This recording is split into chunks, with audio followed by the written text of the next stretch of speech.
The Patriots are in a situation where they need a lot of help. You look at the free agency class, and you saw one name stand out as someone that they could definitely use, and that is T. Higgins. And it was believed that Cincinnati was going to put the franchise tag on him, and that was going to be it.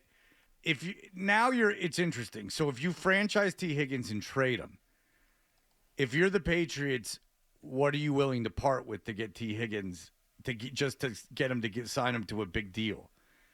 Like, so now you're talking about some compensation in return. And how much is this is when it gets wonky. Like, how much do you want to invest in a veteran wide receiver where the best years that he has conceivably will be years where you're no good? And how much future assets do you want to give up to get that piece? Like, how much do free agent franchised wide receivers go to? Because you're basically just getting the rights to negotiate. Not with a the one. guy. Not a no, one. You're not going to give up a number one pick.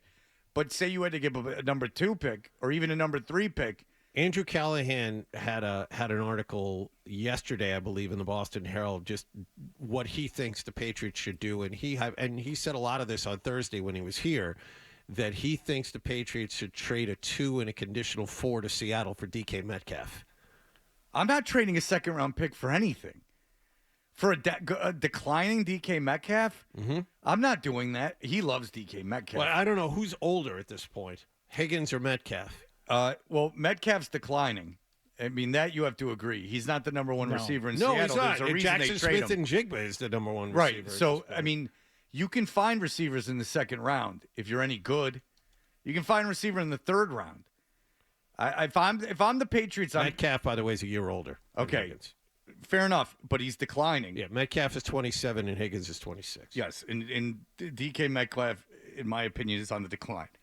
If he was a superstar still, Seattle wouldn't be getting rid of him or be willing to part with him. And they're in the process of where they're, if you believe in Geno Smith, they should have made the playoffs last year. They had a good record. I think they were the first, what do they have, 10 wins? They were the first 10-win team not to make the playoffs in like how many years? The Patriots are in a situation now where they're going to have to overspend to bring in a number 1 to help this kid out. That's fine, but if there's no number 1 available, it's not money. It's spending assets. You can give T. Higgins as much money as you want, and that's fine. But T. Higgins, if he's, what is he, 26? 26. So T. Higgins is going to be 29 by the time you're legitimately competitive best case scenario. Sounds right. 28, right. 29. So am I willing, and if you hit on a second round pick, that kid's just entering his prime and is still under a rookie deal when you're getting into being a really competitive team. This is going to be an interesting situation for Elliott Wolf because he's the guy who took Jalen Polk, who was spectacularly bad last year, and he was a second-round pick. So we'll see. Wolf has control of the draft board again after whiffing on his first second-round option. Well, we don't know if he has control of the draft board. He's involved in the drafting, but he certainly doesn't have the control that he had last year. So there's a new sheriff in town this year. Let's hope so. Like you can't. I don't like the argument of like, well, they've never picked receivers before. Well, that's fine. I mean, the team, the uniform, has not picked receivers before, but the people in that room. At one point at A.J. Brown, when you took N'Keal Harry, I don't know if they drafted A.J. Brown, but they had him. I mean, they know the importance of of a number 1 receiver, and they're just receivers in every draft. You can get them in the second round. There's productive college kids in big programs that are available in the second round. I wouldn't give up a second round pick for anything right now. Because the hit on the pick. The kid's cost controlled and a kid, and he'll be blossoming just as you are getting to that point. I will say this, and we discussed this last week as well. Say Higgins does get franchised, and it looks like Tampa's doing everything they can to bring in Godwin, or re-sign Godwin, and he's like the clear, far and away number 2 free agent wide receiver. If you can't get either of those two guys, don't overspend on the rest of them. Overspend on as many offensive linemen as you can, and then see what you can do draft-wise. The offensive line makes sense in that you need to protect May. That you can't just have May, and not only for his health, but for his mechanics and in his psyche and everything else. You can patch together, you go crazy in free agency and patch together a line. That's not the line that's going to win you a Super Bowl. but it's a line that's going to keep your quarterback upright. That I understand. I still wouldn't give up picks to go get offensive linemen, but in free agency, you got an assload of cap room. The cap's raising. Go crazy, whatever you want. You're not mortgaging your future for that. You're not doing this instead of. You're not just going on some wild spending spree for no reason where it's just going to be a bunch of guys like the last time that are going to, You want specifically, if you're going to go wild, focus on a position group. I agree with that. And the position group is offensive line because then there's real benefits of it regardless of your win-loss record. Like keeping May upright and keeping him able to grow as a quarterback, you can make that call. Now, also a great receiver would help.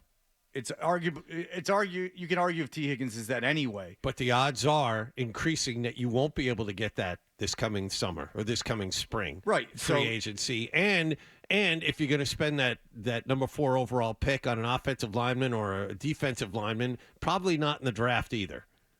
Yeah, and that's teams that draft receivers that hit keep the receiver.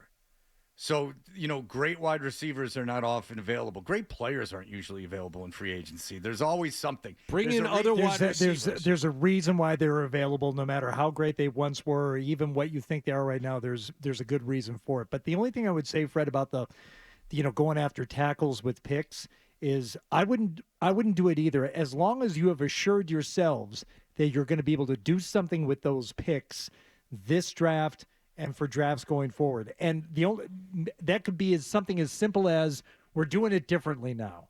You don't have to have the exact plan in place, but something has to change with the way the Patriots select their players, because I don't think much changed in the last go round. Well, and they need they need new ideas and they need something, but I don't think Belichick would have taken May. I don't think he would have taken May. I think if Belichick would have traded down and let someone else take May. The rumor was he loved Jaden Daniels, loved him, and if he was that rumor started during the playoffs? No. Let me guess when that rumor was started. Was it conference championship weekend? No. Was Jordan seen wearing? Jordan loved Jaden Daniels. They're the same age, so Yeah. Was she wearing a Commander's jacket in some commercial that she wiggled herself into? I know. But I thought when Belichick left, they revamped everything, Hardy. If I remember correctly, remember Alonzo Highsmith came in and he was going to be the guy who revamped the entire valuation system top to bottom? Well, they didn't exactly hit on all these picks. They were still miles behind in analytics and everything. Again, the Patriots aren't built like other NFL teams. It's very antiquated, their system. Belichick kept them in the Stone Age, and it's going to take time. Look, you just did what you needed to do. You brought in a whole new regime. Conceivably, they know how football operations work and that they need to expand their whole front office. That there's literally things that exist for other teams, like departments in the front office that exist at other teams that don't exist in New England. You talk to anybody who covers the NFL, Burt Breer, it's like the Stone Age. Yeah. The Patriots just don't have personnel in departments. They don't have departments that other teams have. They're way behind in analytics. They're way behind in scouting. They're way behind in everything. So throw the past drafts out. It doesn't matter. That's like saying, Tampa Bay sucked in the 70s, so they're never going to win. You're just talking about a uniform at that point. Look, I'm cautiously optimistic. Obviously, you have the quarterback. You have a chance to be optimistic, which is something we haven't been in the last 3 or 4 years. But I just hope that this new regime, we look back at this draft and go, okay, here's the turn. Here we can look back and go, aha, this is when we bottomed out, the Patriots bottomed out and started coming back up. Let me ask you a philosophical question. Do you think that the Giants were stupid? Forget where he went, but just do you think they were dumb to get rid of Saquon Barkley? No, I did not. Yeah, not at the time. They weren't, and it's an ignorant point when people go, "Oh boy, the Giants." Now, look, should they have traded him in the division so the Eagles win the Super Bowl? Probably not. It's not a great look. What I thought at the time is running backs are devalued, and then, by the way, they found another guy immediately. This guy Tracy's pretty good, and they replaced him with. Okay, do the Giants make the playoffs last year if they have Saquon Barkley? No, they're still terrible. No, so they made the right decision. That's my point. Is that you have a ton of money to spend if you want to get T. Higgins, great. Spend the money. It's not going to put you in cap jail or anything. You're fine. But I'm not trading picks I'm just not doing it. To get a guy whose prime is now, that's not going to help you win a Super Bowl. If the goal is to win the goal is not to win 6-7 games next year and then 6-7 the next year. The goal is to build something, and by the time you're good, these picks, if you're going to be good, these picks are going to hit. You can whiff on one or two. That's but that's how you build a team. That's the core look at the of Eagles drafts. Look at the Lions drafts. Like, look at the Chiefs drafts. Like, these good teams draft well. That's how they're built. They're not built in free agency. The goal of the Patriots, I would bet, would be the guys you draft this year will be the core of the team that goes 12-5 in 3 years. Exactly. That's the goal. And by the way, and again, they whiffed on so many drafts, like 6-7 years or whatever it is. It got Belichick fired. The depth of success of these drafts was so poor that they are starting from ground zero. That's the problem. Well, and part of that was, again, if I may repeat myself for the 10th millionth time, much to the annoyance of everyone, that was part of the problem when you went crazy in free agency, is you put a Band-Aid on a But in case someone tries to compare this, yes, spend a lot of money in free agency this year too, but on a specific grouping. Don't bring in 8 guys who play different positions. Bring in 3 guys who play offensive line and spend an exorbitant amount of money if you can on T. Higgins. And that's your off season. I would pay, draft. but again, I'd pay for T. Higgins. I wouldn't give up anything. And again, there's a very real reason to bring in an offensive line. Again, it's not going to be the offensive line you win a Super Bowl with, maybe a piece or two, but it keeps the kid upright. So if you're a fan and you're watching a game, at least there's a professional offensive line on the field. Yeah, you're not going to get that through the draft. I understand that. And there's, like you said, the goal I think is and should be to have this draft lead toward, a good record 2-3 years from now.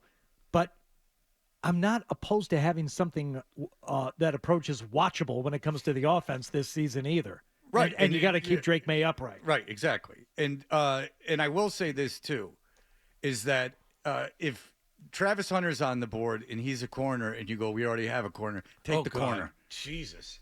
Can you imagine if Travis Hunter is there? And I've seen this in mock drafts. Can you imagine if Travis Hunter is there and they don't take him? You take him. God. If you think he's the best player available at that pick, you take that pick. Yes. I don't care what position he plays. If you want to have 2 number 1 corners, that's a good problem to have. Jesus. So, and you know what? He could sub in for 15 plays playing wide receiver too. Sure. Which he automatically is your best wide receiver also. But my point is that corner is like, one of the 2 positions where you have strength. You have one of the best corners in the league, probably. I don't care. But you still take Travis Hunter. You're not in you're not in a position to nitpick. You're this high in the draft for a reason. Take the best players. And if the worst case is you have 2 great corners, then you have 2 great corners, and if you want to move one of them, you move one of them. Nice. You can do whatever you want. Or you keep both. Or you with keep Hunter both. on a rookie contract. Exactly. Yes. Or you keep both of them on a rookie contract. Yeah, there might be a time you have to make a decision, but now it's not the time. So, all right. And then if you have to make a decision, you trade one of them. If you like that clip, and how could you not? Check out more videos from Toucher and Hardy here. Point slightly up and to the left. For more Patriots analysis and opinion, hit this playlist. Point slightly down and to the left. And for the latest from the Sports Hub, download at 985thesportshub.com.